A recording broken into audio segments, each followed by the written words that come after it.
আসসালামু আলাইকুম। আজকে পরিমাপের ত্রিকোণমিতি অধ্যায়ের অনুশীলনীর 2 নম্বর অঙ্ক নিয়ে আলোচনা হবে। 12 cot θ সমান 7 হলে cos θ ও CSC θ অথবা cosec θ এর মান বের করো। তো আমরা সরাসরি সমাধানে চলে যাই। দেওয়া আছে 12 cot θ সমান 7। এখন আমাদের সমীকরণটাকে ক্যালকুলেশন করতে হবে। এখন দুনো পক্ষকে যদি আমরা 8 গুণন করি তাহলে সমাধান হবে cot θ সমান 7/12। সাধারণত এতটুক ক্যালকুলেশন করলে কিন্তু আমরা সমাধানটা নির্ণয় করতে পারবো এখান থেকে, কিন্তু আরও বোঝার জন্য এই জিনিসটাকে আমরা আরও অনেকভাবে লিখতে পারি। যে জিনিসটা আপনাদেরকে আমি দেখাই দিচ্ছি। cot θ সবাই আমরা সাধারণত জানি 1/tan θ। তো 1/tan θ এটা যদি cot θ যদি মান হয় তাহলে আমরা এটাকে অন্যভাবে সমাধান করলে আমরা পাই cot θ সমান 1/tan θ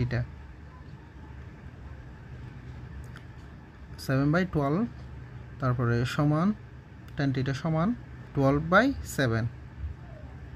এটা হচ্ছে tan θ এর মান। এটা দিয়ে আমরা সমাধান করতে পারি আর cot θ দিয়ে সমাধান করতে পারি। তো পরীক্ষায় ভালো নম্বরের জন্য সহজটা করলে ভালো হয়। তো আমরা cot θ নিয়ে সমাধানটা নির্ণয় করব। বাকিটা আপনাদের বোঝার জন্য সুন্দর করে লিখে দিলাম। এখন cot θকে সমকোণী ত্রিভুজের ABCতে রূপান্তর করে পাই। তো সমাধান করার জন্য আমরা চিত্রের মাধ্যমে ABCটা চিহ্নিত করব। সমাধান করার পর আমরা পেয়েছিলাম cot θ সমান 7/12। এই মানটা আমরা চিত্রের মধ্যে চিহ্নিত করব। সাধারণত আমরা জানি cot θ সমান ভূমি বাই উচ্চতা। সুতরাং 7 হবে ভূমি আর 12 হবে উচ্চতা। সমূহ চিত্রেতে বসালে ভূমি হচ্ছে 7 আর উচ্চতা হচ্ছে 12।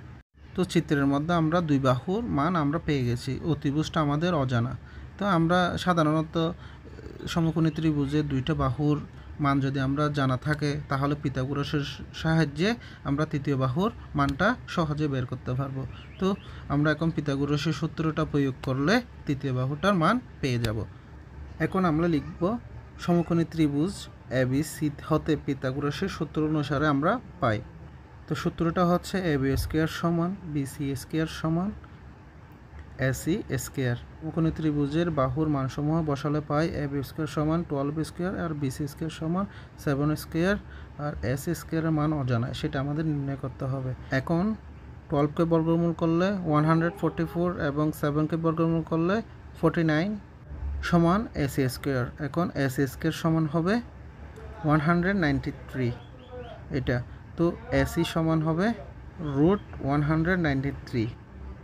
তার মধ্যে আমাদেরকে cos θ এর মান নির্ণয় করতে বলছিল। তো cos θ সমান আমরা জানি ভূমি বাই অতিভুজ। সমাধান করে আমরা AC এর যে মানটা পেয়েছিলাম সেটা হচ্ছে অতিভুজের মান। তো অতিভুজের মান হচ্ছে √193। এখন সমকোণী ত্রিভুজের ভূমি হচ্ছে 7 এবং অতিভুজ হচ্ছে √193। এটা হচ্ছে cos θ এর মান। এবং cosec θ সমান আমরা জানি অতিভুজ বাই লম্ব। তো অতিভুজ হচ্ছে √193, সেটা আমরা লিখলাম, এবং লম্ব হচ্ছে 12। তো এটা হচ্ছে cosec θ এর মান। তো আমরা প্রশ্নের মধ্যে যে দুইটা মান দেওয়া আছে cos θ আর cosec θ, দুইটার আনসার পেয়ে গেলাম। এটা হচ্ছে সমাধান আমাদের অঙ্কের।